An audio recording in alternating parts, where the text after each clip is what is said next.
الحمد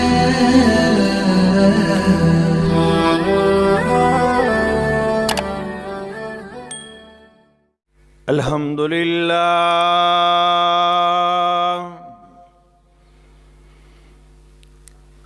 الحمد لله نحمده ونستعينه ونستغفره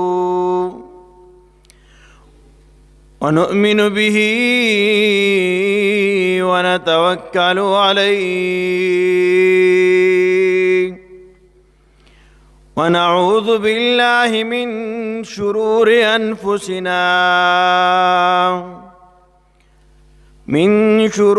أنفسنا من يهده الله فلا مضل له ومن يضلله فلا هادي له ونشهد أن سيدنا وسندنا وحبيبنا وحبيب ربنا ومولانا محمدا عبده ورسوله أما بعد فأعوذ بالله من الشيطان الرجيم بسم الله الرحمن الرحيم والشمس والقمر حسبانا قال الله تعالى في مقام آخر والشمس والقمر بحسبان قال الله تعالى في شان حبيبه إن الله وملائكته يصلون على النبي يا أيها الذين آمنوا صلوا عليه وسلموا تسليما اللهم صل على محمد وعلى آل محمد كما صليت على إبراهيم وعلى آل إبراهيم إنك حميد مجيد اللهم بارك على محمد وعلى آل محمد كما باركت على إبراهيم وعلى آل إبراهيم إنك حميد مجيد. جما قابل قدر پدین مینو ډیرو غیرتمندو مسلمانانو حاضرینو سامعینو، الله رب العزت مونږ او تاسو ته دنیا کې ژوند راکړی دی او بیا سحر کیږي ماښام کیږي، سحر پسې ماښام راځي، ماښام شي شپه راشي بیا سحر راشي، بیا انور روخیږي انور پریوزي. الله رب العزت یو د ستورو د سپومې د انور یو مدار دی چې جاری کړی دی او روان دی.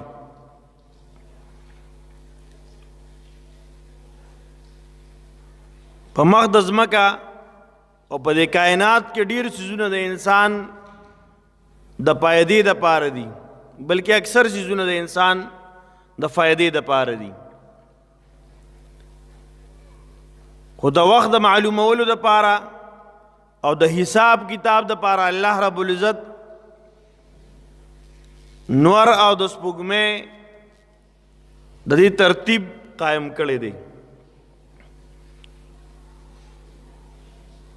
یو وخت داسې و چې غړې نه وي، نور څه آلات نو،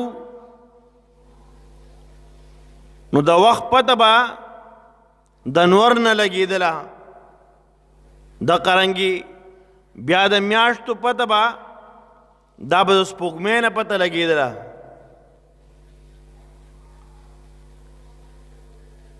او د ستورو په ذریعه باندې به د مخکني خلکو لارې برابرولې ځان ته که د شپې به هم روان وو لار به یې ځان ته د ستورو په مدد سره سموله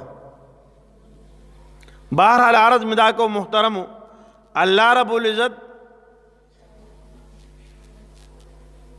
د انسانانو دپاره دو قسمه نظام چلولی دی دوی د فایدې دپاره دی یو ته قمري وی یو ته شمسي وی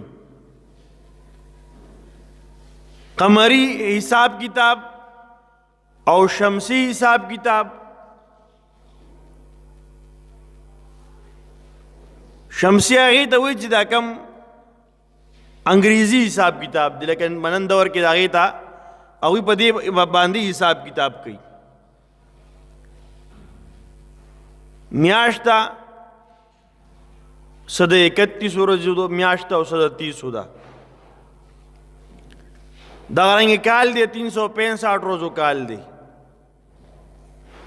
خو محترمو یو قمري حساب کتاب دی چې کم اسلامی حساب کتاب ورته ویل کېږي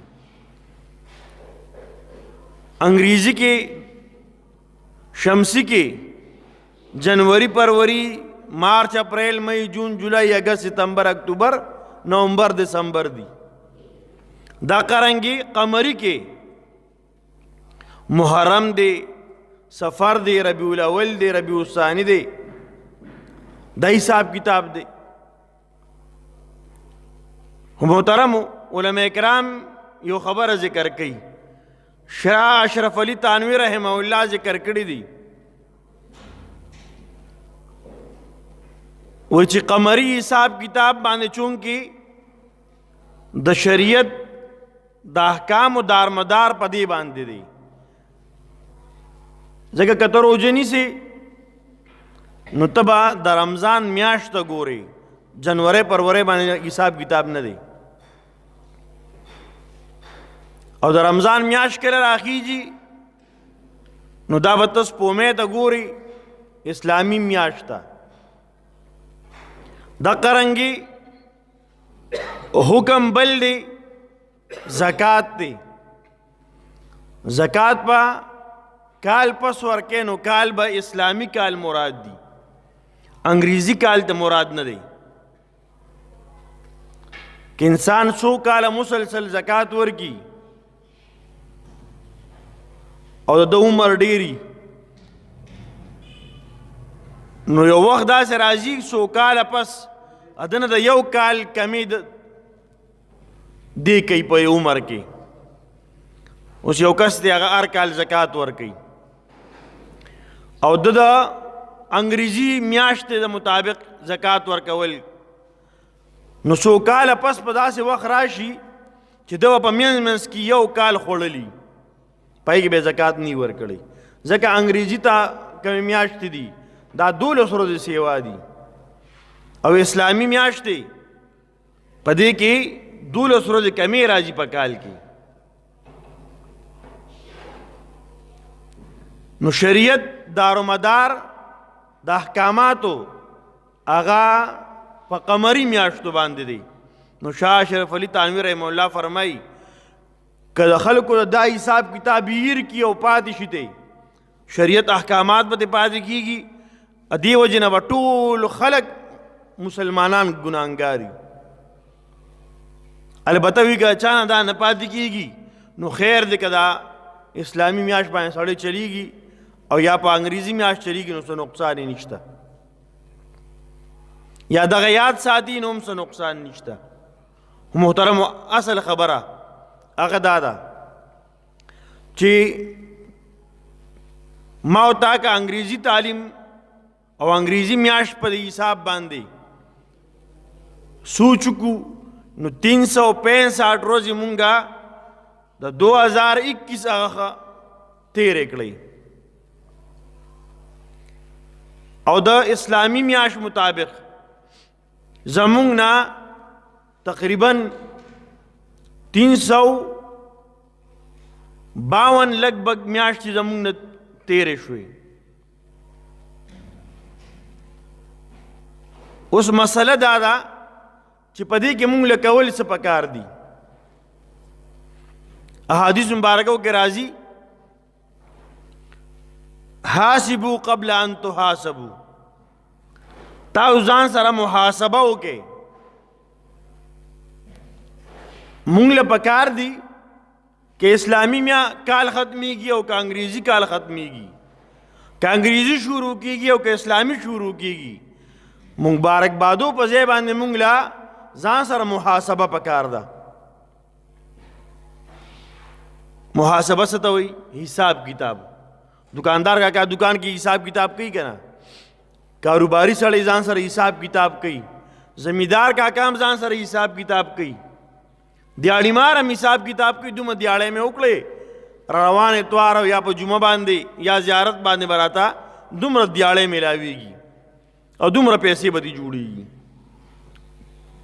کور کې هم خلک حساب کتاب کوي، دومره مې ولګولې، دومره را باندې قرض دي، دومره سره نقد دي. تر دې پورې حساب کتاب ماشومان هم کوي. نو مونږ او تاسو لا پکار دا چې ځان سره حساب کتاب وکړو. لږ شانت کینو په خپل ګریوان کې، لږ سوچ وکړو ګریوان کې وګورو ما نه به د یو کال کې څومره منځونه پاتې شوي دي. بس په دې باندې سوچ وکړئ. هر مسلمان نارینه او زنانه د 2021 آخرنۍ ورځ ده، ما نه فرض منځونه څومره پاتې شوي دي ما نه دي کړی، نوافل نه یادو څومره مې کړي دي. دغه پرېږدوه، په کار خو دغه هم ده چې ما ورته ځان سره حساب وکړو ما نفلونه څومره کړي. خو مونږ خو بیا زر وایو نفلونه دا خو د رسېدلو خلکو کار دی. صرف فرایض یاد کو، ما ساری مونځ نن کړی دی، جمع سره مې کړی دی، پرونی ماښام مونځ ما کړی دی، د جمع سره مې کړی مې دی او که نه مې دی کړی. ماسوتن مازیګر دغه رنګې روزانه حساب په دې باندې وکړو. مونږ وایو نوی کال دی مبارک شه، د ګناهونو څوک چاله مبارکۍ نه ورکوي. مونږ مسلمان هم من حیث القوم مونږ ټول ګناهګار یو په نن دور کې. په مونږ باندې خو پیټي پراته دي د الله ولیانو، په مونږ باندې د پاسه هغه پیټي پراته دي چې لاندې ته مونږ د ګرځېدو نه وتي یو. مونږ د خپل پیټو لاندې ګیر یو. په چا باندې چې د غمونو انباري خلک هغه له مبارکۍ نه ورکوي، خلک ورسره خفه کېږي، غمرازي ورسره کوي. مونږ منځونه څومره کړي څومره مو پرېښودي دي، فرایض مې څومره ادا کړي څومره مې پرېښودي دي. زه نه، هر مسلمان خپل ګریوان کې سوچ وکړو. زه اول سوچ وکړم، تاسو ورپسې سوچ وکړئ بې ایمانه منځونه څومره پاتې شوي. یو کال کې روزانه 5 منځونه فرض دي، یو واجب 3 رکعاته وتر دي. په دې کې ما څومره کړي دي او څومره مې پاتې کړي. محترمو، دا عزم په نننۍ ورځ باندې وکړو چې ما نه څومره کمې شوي دي، د هغې به زه حساب کوم. مثلا لږ ساعت کینو حساب کتاب وکړو، اندازه والو، پوره یاد خو راته نه دي، خو یاره کیدی شي یو 200 منځونه به رانه پاتې شوي. مثلا مونږ دا 200 منځونو لپاره قضا ترتیب شروع کړو. نن نه پس به زه قضا مونځ کوم، 200 منځونه به د سارې راګرځوم، یا د هر مانځه سره به یو مونځ کوم. د کله نه چې ما ته باندې مونځ فرض شوی دی، د 1415 کالو عمر کې 80 او یاته عمر راورسېده، زما نه به دې کې څومره منځونه قضا شوي دي، د هغې حساب کتاب وکړو. لږ کینو هغه منځونه د ادا کولو بهترینه طریقه دا ده، د کومو منځونو بعد چې نفل جایز دي د هغې نه بعد یې کوو، د کومې نه چې بعد کې جایز نه دي مخکې د جایز دي مخکې دا منځ قضا کوو. لکه د سحر د مانځه نه مخکې کوو، دا قرنګې د ماسپښین د مانځه نه مخکې وروسته دواړه صحیح دي. د مازدیګر د مانځه نه مخکې که وروسته نه دي بیا پکار ځکه دا سنت د عین بعد نفل چې دی منع دي بهرحال بیا هم که وشي نو خیر دی خو پکار دا چې په صحیح ترتیب سره وشي ماښام د مانځه نه بعد یې کوو ماوستن د مانځه نه بعد د ماوستن فرض مونځ ځان سره کوو قضا کوو اسانه طریقه ده که بیا مونږ سبا مړه شو او بچي مو په مقبره کې ناست دي او پیسې تقسیموي 10 روپۍ خلکو له ورکوي تا به لیدلي که نه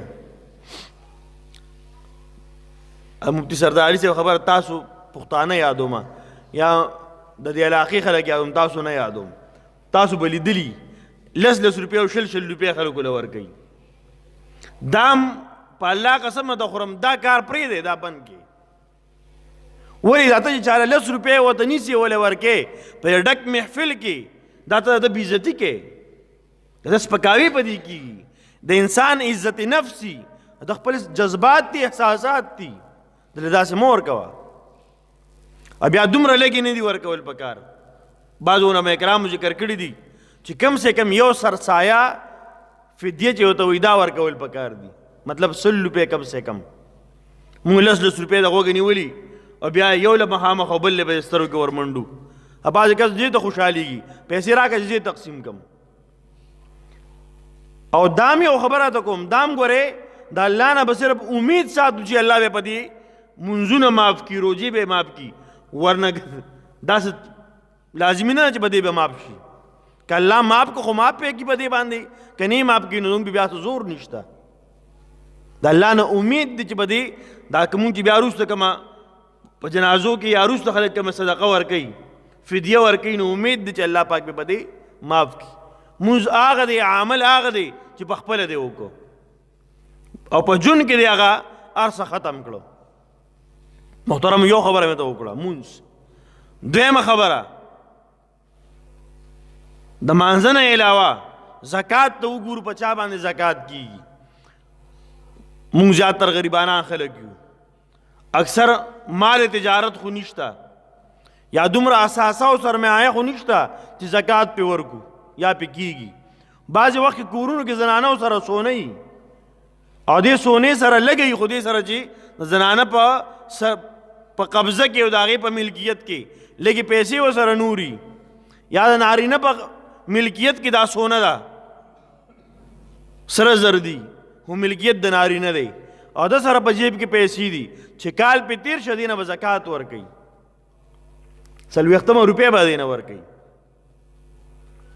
محترمو اوسه پورې مو څومره نه دي ورکړي زکات د هغې حساب وکړو ورکړو او د هغې مه طریقه ښیم په یو ځای نه شي ورکولی ګران کار دی بلا شي زکات جمع شوی دی کور کې زنانو سره سونه وه مونږ ته پته نه وه خیال مو نه و هیر مو پام مو ته نه و مسلې نه نو خبر اوس خبر شو اوس په څه کوو اوس په داسې کوو لږې لږې پیسې ځان ته د حساب راویسته به ما باندې کم سے کم 40,000 زکات جمع شوی د دومره عمر هغه لږ لږ ادا کوو په میاشت کې تنخواه والې دیاړي والې نو د هغې نه 50 روپۍ ورکه 100 روپۍ ته ورکه 200 ته ورکه په دې طریقه باندې زکات ختم که خپل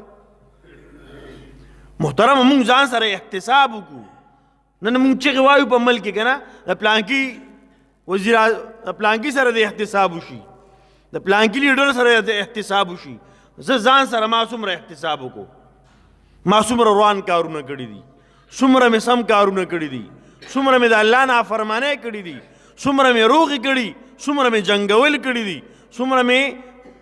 څومره مې نیک کار کړي او څومره مې بد کار کړی دی هر سړی خپل ګریوان کې سوچ وکړي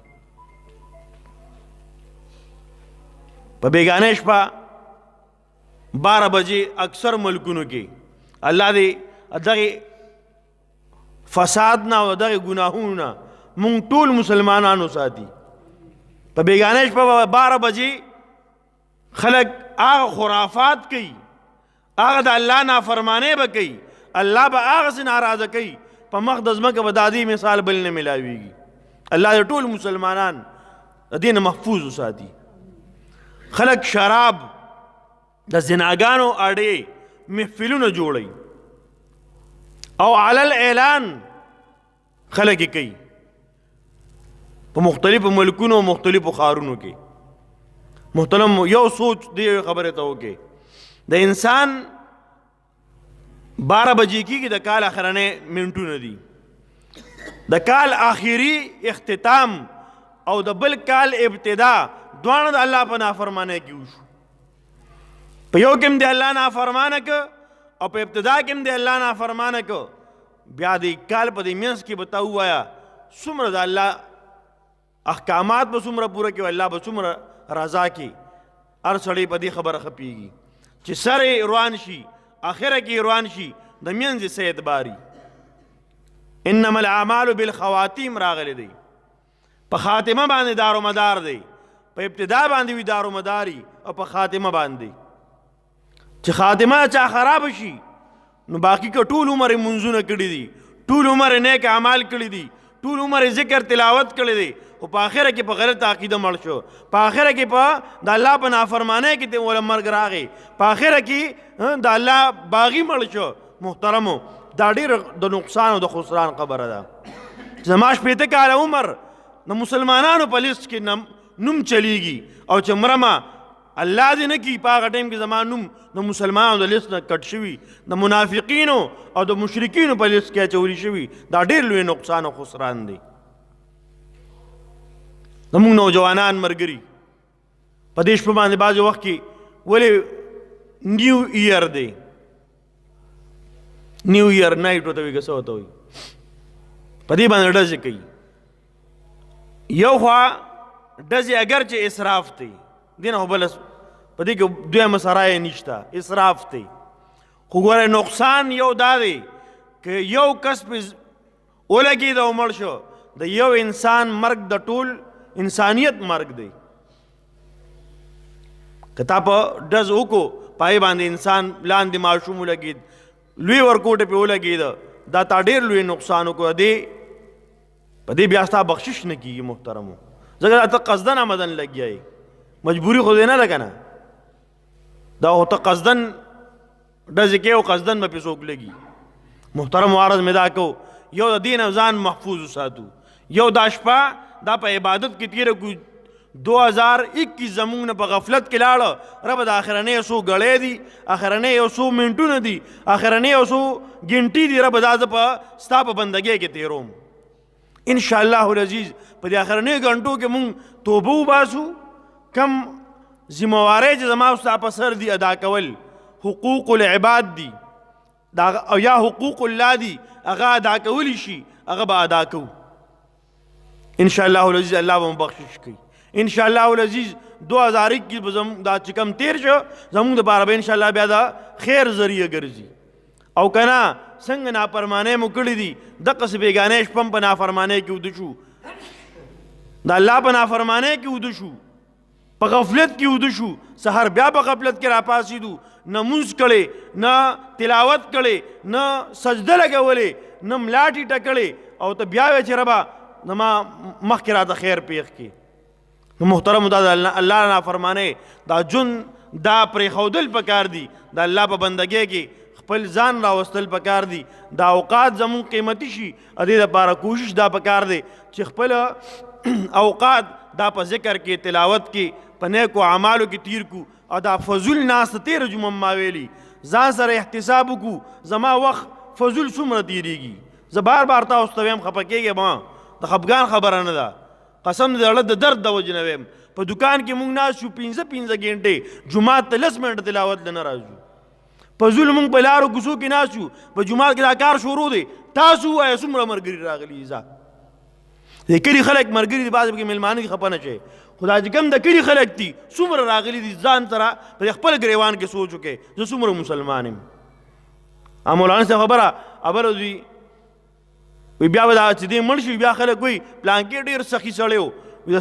د سخای تپوس د جومات د امام نه وکړه چې بھئی دی څومره سخي و، جومات کې څومره کار کړی، د څومره صدقې کار کړی، څومره نیک مونږ کارونه کوو چې کوم نه کې نوم او ناموس وي، کوم نه کې ریا وي، کوم نه کې ښودنه کېږي، کوم ځای کې پې زما نوم جوړېږي هلته یې کوم. کوم ځای کې د الله رضا ده، الله دې موږ ته د خپل رضا کارونه نصیبه کړي. عرض مې دا کوم محترمو، بهر اوقات زیات خرابو، دا اوقات په الله په کور کې ولګو، اسې ناست شو، تلاوت کوو، ذکر کوو، که دا نم کوو، دا ناسته زموږ دپاره د نجات ذریعه ده. الله رب زموږ ستاسو دا 2021 نه بلکې ټول عمر چې کم تیر شوی دی په دې کې کومې نافرمانۍ زموږ نه شوي، الله دې معاف کړي. او دا روان څومره عمر پاتې، که یو ورځ دی، که یو منټ دی، که یو لحظه دی، که یو کال دی، که ډېر عمر دی، الله دا ټول عمر زموږ د په نیکو اعمالو کې تیر کړي. او الله رب زموږ ستاسو ټول نه راضي شي. دعا وکړئ اللهم صل علی سیدنا محمد وبارک وسلم. ربا زمون ګناهونه معاف کړي، د ټول امت محمدي ګناهونه معاف کړي، د مشرانو عمرونو کې رب برکتونه واچي، خپل منځ کې اتفاق اتحاد منصیبه کړي. رب د فضول خبرونه، د فضول ناستې نه، د فضول د فضول کارونه مو رب ته محفوظ وساتي. هغه کارونه چې کوم لایعاني دي د هغې نه هم محفوظ وساتي. په کومو کارونو چې رب ته راضي کېږي د هغې توفیق راته را نصیبه کړي. رب داسې جبر را نصیبه کړي چې د خلکو پې ښه بیانو، د خلکو پې بد نه بیانو. داسې سترګې را نصیب کړي د خلکو ښو ته پې ګورو، د خلکو بدو ته پې نه ګورو. رب داسې سترګې راته را نصیبه کړي. رب داسې غوږونه را نصیبه کړي چې نیکو کوم کارونه اورېدل چې هغه جایز دي هغه پې اورو، د قرآن تلاوت پې اورو، د خلکو ښه صفتونه پې اورو، د خلکو غیبت پې نه اورو. رب داسې غوږونه محفوظ وساتي. د خلکو چغلې پې اورو، داسې غوږونه رب ته محفوظ وساتي. رب داسې زړه را نصیبه کړي په کوم کې ستا محبت وي، په کوم کې د دنیا محبت وي، داسې زړه نه محفوظ وساتي. رب زموږ دا زړه دا پاک کړي د خپل محبت دپاره، خپل محبت مو نصیبه کړي. رب زموږ دنیا او آخرت ښایسته کړي. رب څومره مسلمانان مسافر ملګري بهر ملکونو کې دي، رب څومره عمر یې تېر کړه، رب ته خوشحالۍ نصیبه کړي. رب خپلو کورونو ته روغ جوړ کامیاب او کامران راولې، تر څو پورې چې بهر ملکونو کې دي مسافر دي یا د کور نه بار دي مسافر دي، رب د هغوی امداد نصرت او مدد وکړي. دا کوم ملګري جومات کې لګیا دي، رب ستا د رضا لپاره لګیا دي، رب ستا د کور خدمت کوي. رب تا ته معلوم دي غریبانان خلک دي، رب ستا د کور خدمت کوي. رب کورونو کې برکتونه واچي، رب په مال کې برکت واچي، رب په عمر کې برکت واچي، رب ځوانۍ کې برکتونه واچي، صحتونو کې رب برکتونه واچي. رب د محله رب ته په دین باندې آباد کړي، رب په دین باندې آباد کړي. د شر نه، د شدت نه، د جنگ جګړو نه موږ ټول مسلمانان محفوظ وساتي. وصلی الله علی خیر خلقه محمد و آله و صحبه اجمعین برحمتک یا ارحم الراحمین.